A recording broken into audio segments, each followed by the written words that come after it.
To dress casually and act at ease is something one can only do if they have considerable confidence. From Winter Dreams, by F.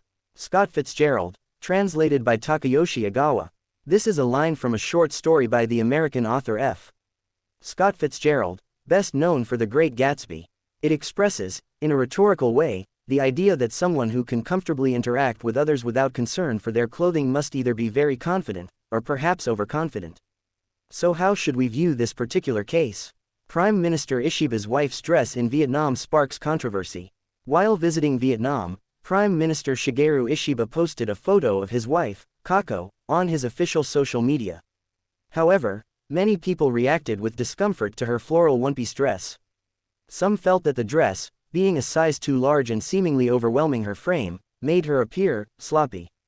Others noted she seemed to be without makeup, further contributing to that impression.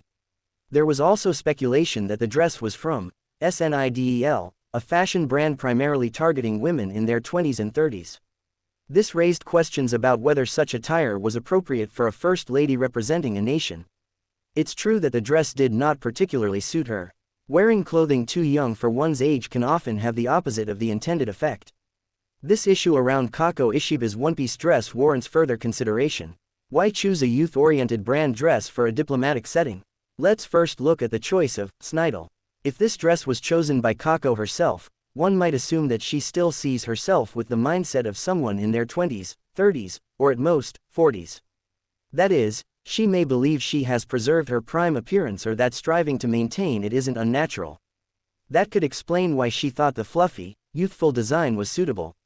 If that's the case, it suggests a pattern similar to that of Satsuki Katayama, a member of the House of Councillors, who has kept the same hairstyle since her sparkling student days. Despite the changing times, she continues to place the highest value on the period when she felt at her best. Because of that, she seems unable to escape the spell of youth, and ends up being hurt by it. In Kako Ishiba's one-piece dress, more than just sloppiness, one can sense a certain sadness, that the only model she has to reference is her younger self. Some argue, just because she's 68 doesn't mean she can't wear Snidel.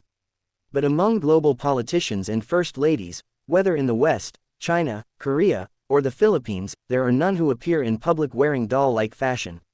It's possible she deliberately chose a relaxed tone to create a friendly atmosphere, but in the context of diplomacy, the fluffy aesthetic was overly emphasized. If she had wanted to create a more relaxed impression, it would have been more effective to express that through subtle details or accessories rather than the overall outfit. Would you like a more concise summary or a version adapted for a specific tone, e.g., formal, casual, editorial?